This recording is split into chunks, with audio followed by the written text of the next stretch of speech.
ये बात तो सही है कि इसका मतलब तो अरविंद केजरीवाल जी के कदम का यही है कि वो मान के बैठे हैं कि ये फैसला मेरे खिलाफ ही आएगा हाई कोर्ट का। इतना तो वरना क्यों करते इस हद तक जाते हैं। लेकिन उस पर तो जा सकते हैं ना हायर कोर्ट में। इसका मतलब ये भी तो मान रहे हैं कि कहीं ना कहीं हमने ऐसा कारगुजारी की है, उनको तो पता ही होगा ना। किया है। अब सर अब देखिए, अभी तो आगे पहले हाई कोर्ट का फैसला देखिए, फिर नौबत आई तो सुप्रीम कोर्ट जाएगा, मतलब कोई तो जाएगा, ये नहीं जाएंगे तो सीबीआई जाएगी। एक और आपको खबर आगे की बताऊं, मैं कल एक वीडियो बनाया था राहुल गांधी ने, वीडियो मतलब कल वो पोस्ट किया गया था कांग्रेस पार्टी की तरफ से, तो हम उसको पूरा नहीं सुन पाए थे। उसमें से एक सेक्शन मैंने आज निकाला, वो मैं आपको दिखाता हूं। दिल्ली यूनिवर्सिटी की स्टूडेंट से, गार्गी कॉलेज की स्टूडेंट से उनकी मुलाकात थी, और उसमें जो बच्चे बैठे हुए थे, जो कॉलेज स्टूडेंट्स बैठे हुए थे, बाय एंड लार्ज ऐसा, क्योंकि वो सुन के ये लगा कि वो कांग्रेस पार्टी को पसंद करने वाले लोग थे, तो ठीक है, उसी लिए बुलाया गया होगा, उसमें कोई हर्ज नहीं है। लेकिन वहां जो बातचीत हुई उसमें एक मुद्दा महिला आरक्षण का निकला। तो राहुल गांधी ने बताया कि हमने इसका विरोध क्यों किया। वहां उन्होंने एक इंटरेस्टिंग बात की।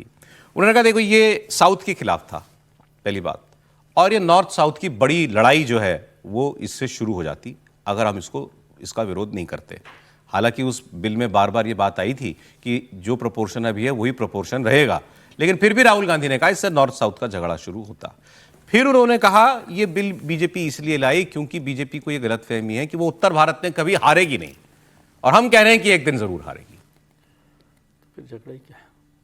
फिर क्यों ये चाहते हैं कि सदर्न इंडियन स्टेट्स को, स्मॉल स्टेट्स को, नॉर्थ ईस्टर्न स्टेट्स को निपटा दो, और मेन जो नॉर्दर्न स्टेट्स हैं उनको आप ज्यादा सीटें दे दो। Now this is a problem, I tell you why.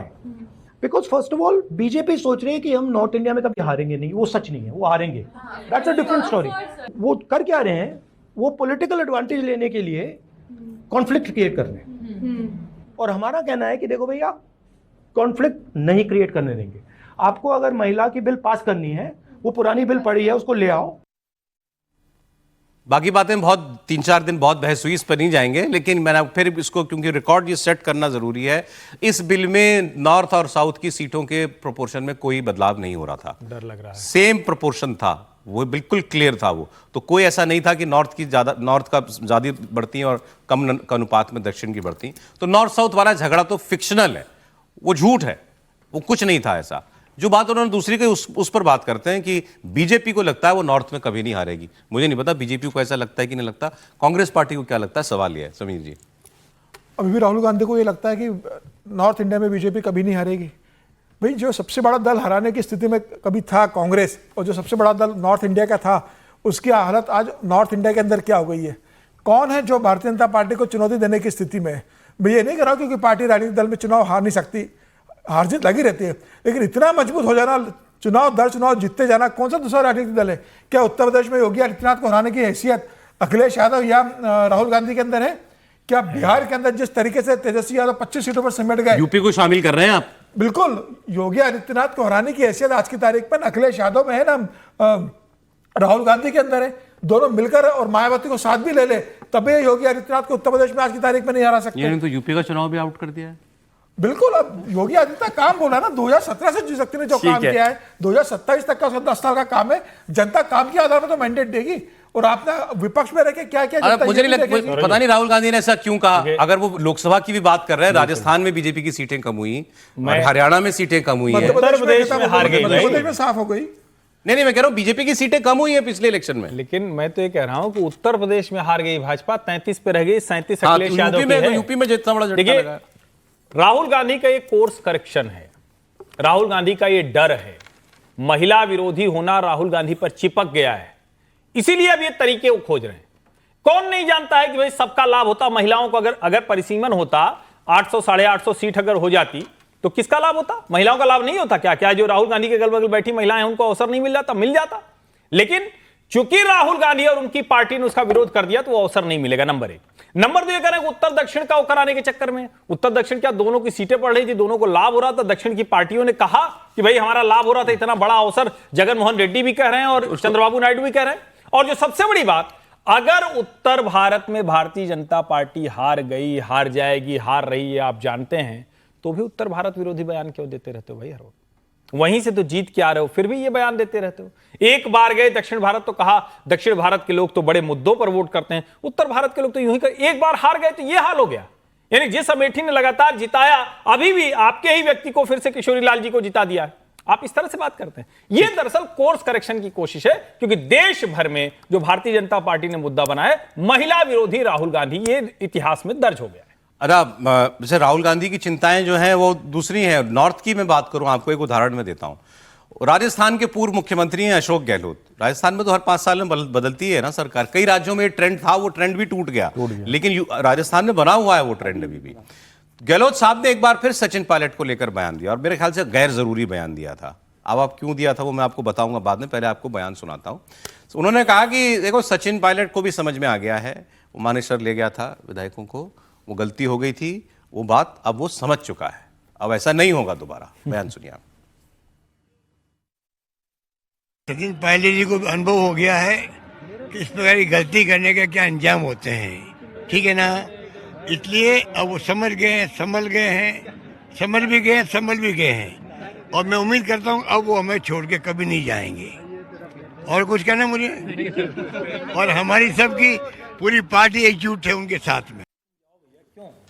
कह रहे हैं वो समझ भी गए हैं, वो संभल भी गए हैं, और मेरी उम्मीद है कि वो पार्टी छोड़ के कभी नहीं जाएंगे। ये तो उम्मीद नहीं हो सकती गहलोत जी की। गहलोत जी मेरे सामने भी आ जाएंगे तो मैं कह दूंगा ये आपके मन की कामना तो नहीं हो सकती। ठीक है, समझ गए थे और संभल गए थे। अब ये तो सोनिया गांधी ने कहा था राष्ट्रीय अध्यक्ष बन जाओ, तो सारे विधायकों को इकट्ठा कर लिया, और ये मल्लिकार्जुन खड़गे साहब गए थे, उस समय तो अध्यक्ष भी नहीं थे। सर ये बयान देना क्यों पड़ा उनको? ये अशोक गहलोत के इस बयान के पीछे की वजह जो है वो मैं आपको बताता हूं। एक्चुअली राजस्थान बीजेपी की जो प्रदेश प्रभारी हैं राधा मोहन दास अग्रवाल, उन्होंने सचिन पायलट की निष्ठा पर सवाल उठाते हुए तंज कसा था कि उनका एक पांव कांग्रेस में है और दूसरा कहीं और है। इस पर मुख्यमंत्री अशोक गहलोत ने पलटवार किया और कहा कि ना सचिन पायलट के दोनों पांव यही हैं। लेकिन अगर मान लो इसका जवाब देना ही था तो आपके या तो अवॉइड कर देते, नहीं देना था जवाब, क्या उनसी बड़ी बात थी। लेकिन जवाब दिया, क्योंकि सूट करता है। बार बार याद दिलाओ कि सचिन पायलट ने क्या किया था, फिर ऐसे शब्द की संभल गए हैं, वो समझ भी गए हैं, अब कहीं नहीं जाएंगे। जी सर, बिल्कुल आपने जो कहा ना कि गैर जरूरी बयान है, लेकिन गैर जरूरी आपको लग रहा है। हाँ, उनके लिए जरूरी था कि ये सारी चीजों को फिर से रिकॉर्ड पर रखा जाए, स्टेट किया जाए। राजनीतिक तौर पर वो चाहते हैं कि मुफीद है उनके लिए, और वो चाहते हैं कि इसका, बल्कि उनको तो एक मौका मिल गया कि फिर से सचिन पायलट पर कुछ संदेह पैदा करो, संदेह पैदा किया जाए। तो राहुल जी को कहीं ना, राहुल जी इन चीजों को ठीक करें ना, तो जो वो कह रहे हैं उत्तर भारत में बीजेपी को लगता है कि नहीं हारेगी, वो अभी और सारे काम होंगे तो फिर इस पर भी करेंगे ना काम। राहुल जी के पास बहुत काम रहता है सर, ऐसा मत कीजिए। लेकिन वो अशोक जी ने कहा वो, और एक उनकी स्टाइल भी है तंजी में बात करने की, लेकिन वो बात सारी की सारी स्ट्रेट तरीके। लेकिन आपने देखा कि मैं पिछले 5 साल से 7 साल हो गए होंगे इस बात को, तो सचिन पायलट वाली बात को, तब से वो बदले नहीं है अशोक गहलोत जी, उसी लाइन पर वो चल रहे, उसमें उन्होंने कोई बदलाव नहीं किया। और सचिन पायलट राजस्थान के बड़े नेता हो गए अब, और राहुल गांधी प्रदेश अध्यक्ष भी नहीं बना रहे उनको, प्रदेश अध्यक्ष तो बना देते इसलिए तैयारी के सचिन लिए। पायलट को लेकर अब तो अशोक जी का स्नेह उन पर रहना चाहिए। मैं ऐसा समझता हूं कि वो कहे कि सचिन पायलट है, इसी कारण सचिन पायलट की हालत का है। बेटा भी तो बड़ा हो गया। अरे सचिन पायलट जी मान गए तो स्नेह तो यार दुलार उड़ रहा होता। लेकिन कह रहा हूँ अशोक गहलोत जी का अपना बेटा भी तो बड़ा हो गया, तो मतलब ये भी। लेकिन अब जो राहुल गांधी ने बात की थी, जो राहुल गांधी ने बात की थी कि भाई उत्तर भारत में भारतीय जनता पार्टी मजबूत है, इतना तो मान ही लिया ना कि जब ये कहा कि बीजेपी को लगता है कि वो कभी नहीं हारेगी। देखिए, अभी तो फिलहाल कहीं भी उत्तर भारत में जहां पर भारतीय जनता पार्टी मजबूत है, कम से कम कांग्रेस उसको हराने की स्थिति में नहीं है। आप कह सकते हैं कि यदि छत्तीसगढ़, मध्य प्रदेश, राजस्थान, यदि वो बहुत अच्छा यदि कांग्रेस पार्टी करती है, तो ऐसा होता हुआ दिख नहीं रहा है। राजस्थान में पिछले लोकसभा चुनाव के अंदर बहुत अच्छा पार्टी ने किया था, लेकिन उसके अतिरिक्त यदि आप देखेंगे तो कहीं भी अन्य पार्टियां आ सकती हैं। जैसे अखिलेश यादव के लिए हम कह रहे हैं कि आने वाले दिनों में लोकसभा चुनाव में यदि सामाजिक समीकरण को ठीक से फिर साधते हैं तो क्या तो क्या वो भारतीय जनता पार्टी के लिए कठिन होगा आगे का रास्ता? ठीक है, तो ये डिपेंड करता है कि 2027 का जो चुनाव है, विधानसभा के चुनाव में अखिलेश यादव कैसा परफॉर्म करते हैं। इसी के आधार पर तय होगा कि 2029 का क्या होता है। यदि 2027 के चुनाव में अखिलेश यादव की बुरी तरह से पराजय हो जाती है और या आज का भी आंकड़ा रहता है, तो निस्संदेह मानिए कि 2029 का रास्ता उनके लिए ठीक नहीं होगा। और राहुल गांधी का डर स्वाभाविक है।